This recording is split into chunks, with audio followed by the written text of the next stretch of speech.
Welcome to Bookstr News, where we're talking all things bookish. I'm your host, Gracie. Let's get into it. First, we have to talk about the insanity that's going down in Florida schools right now. To give you a quick rundown, it all started last July when House Bill 1467 was passed by the Florida Senate and backed by Governor Ron DeSantis. The entire bill boils down to this. Selection of library materials, including classroom libraries, must be free of pornography and prohibited material under the law, suited to student needs and their ability to comprehend the material presented, and appropriate for the grade level and age group. You may be thinking, what the hell does that mean? Appropriate for grade level and age group? What are you talking about? Good thing we already have some examples that aren't allowed in Florida. Discussing sexuality and gender identity are not appropriate for younger grades and was banned earlier in 2022. Also, a new suggested AP course for high schoolers on African American studies was recently denied because of its political agenda. So yeah, woke stuff like that may be deemed inappropriate by Florida media specialists. This special team of media specialists started their book reviews this January and are in the process of approving books, which leads us to recent events. Currently, teachers in Florida are either removing or covering up their books in response to the new ban. Not only is it sad for us to see, but Florida kids are affected too. Many of them don't understand why they can't read the books anymore, but it's a change that teachers are forced to make. Any banned book found in a classroom is a felony charge directly against the teacher. It's so dystopian. Just one mistake from this new bill could result in a teacher losing their license, their right to vote, and of course, a permanent felony record, resulting in hefty fines and jail time. Next, HarperCollins just laid off 5% of their employees despite the ongoing strike.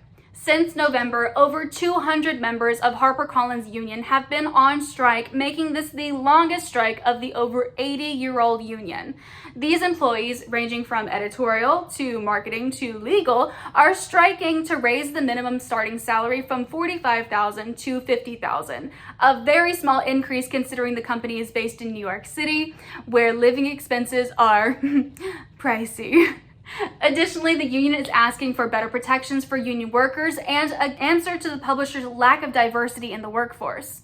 Rather than starting negotiations and meeting union demands, HarperCollins rushed to hire temps and interns, many people who just aren't as passionate in the book industry.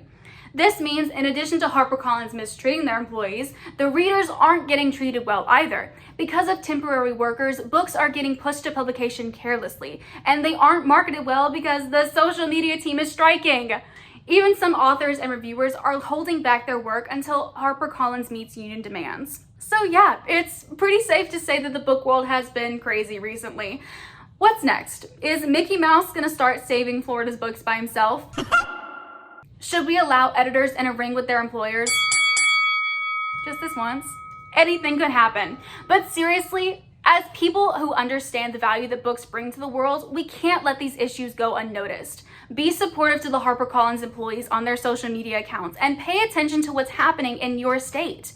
If you're in Florida or a state that might follow its example, do what you can to remind others the value of books. Whether it's contacting representatives or talking to people you know, don't just be passive about it. What do you think? Do you agree? Do you disagree? We'd love to see your thoughts down below. I've been your host, Gracie, and we've been Bookstr News.